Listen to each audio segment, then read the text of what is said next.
So this is thornless blackberry. It has not been touched since the summer, and it still has last year's wood. Blackberries come up from the I guess crown of the plant. So this is like one plant. It's been here for many years, and so if you see all these brown ones here are from last year. So what we do is we take them off, and it looks like I tied them back so they wouldn't go all over.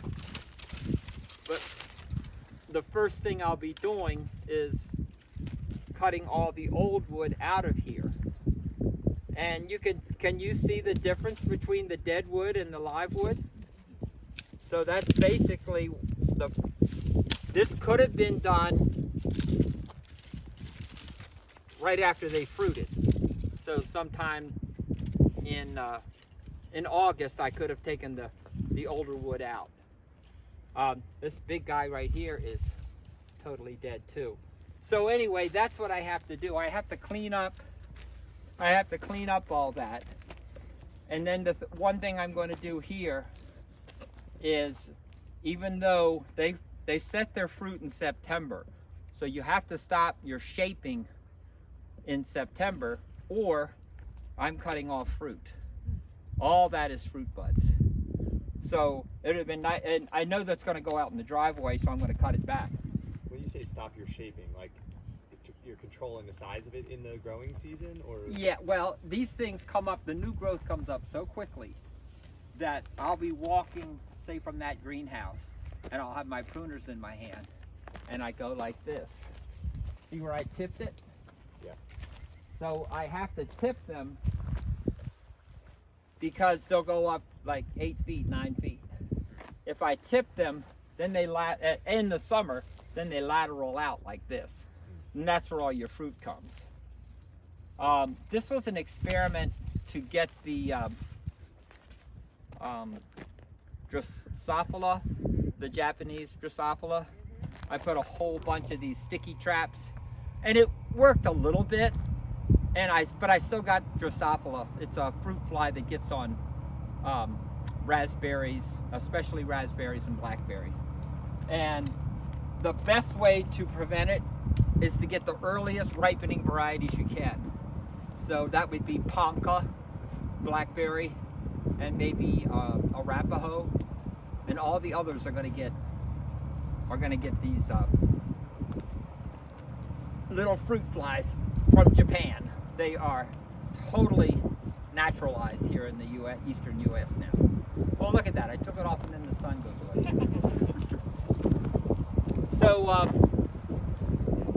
So with these, you can see I've got maybe 3 plants here.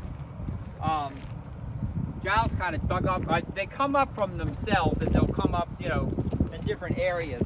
But when Giles pruned these last year, he took all that up and just left the original plants, which is okay with me. This is Conandria fig here, and they've pruned that pretty well. You can see how opened it is for the sun. So that's nice. And Conandria is this huge yellow fig, named after the guy who wrote the fig book,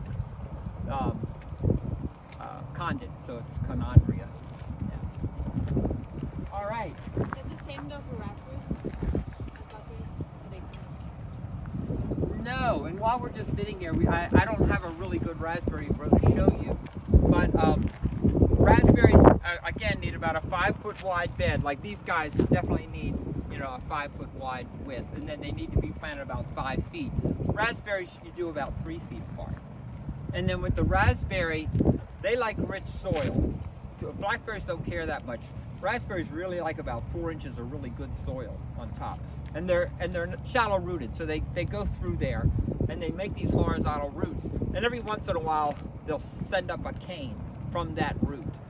So those canes, on most of our varieties, those canes are going to fruit in the bulb on the tips. And then the following year, below where they fruited, they're going to fruit again. So that's the ever-bearing tendency of the red raspberries. And so with them, there's a couple of ways you can manage the red raspberries. You can cut everything down and just get a fall crop, or you cut it all down, you go in and get all of the perennial weeds that might have come, you add some manure, you collect it, and you can do that every year or every 5th year, just whatever you want to do to maintain your bed. But they also come up to a point where if it's they can get too crowded, so you want to prune out any new growth that's 6 inches from the next plant. So you want a cane here, 6 inches. You don't want one here and then another 2 inches, another 3 inches. It's just too crowded. They don't get enough sunlight. They're more prone to botrytis, which is a gray mold that gets on the fruit just because they get too tight. So one of the things you do now is you go in and you cut everything to keep about a 6-inch space. And you can throw some manure on or some fertilizer on now, because like I said, they're big feeders and they like. And then you can get your spring crop if you leave everything on. If they fruited on those canes already, you can cut the tops off. You'll see that now the tops are kind of dead and dark. You can see that they're not going to fruit again, so you can cut them back. But everything below that will fruit. Yeah. So just a little primer on those for sure. Do you have a blackberry here that's been pruned? No, there's another triple crown on the other side, and they haven't been pruned either. So we have a good volunteer. Who wants to stay? Who wants to stay today?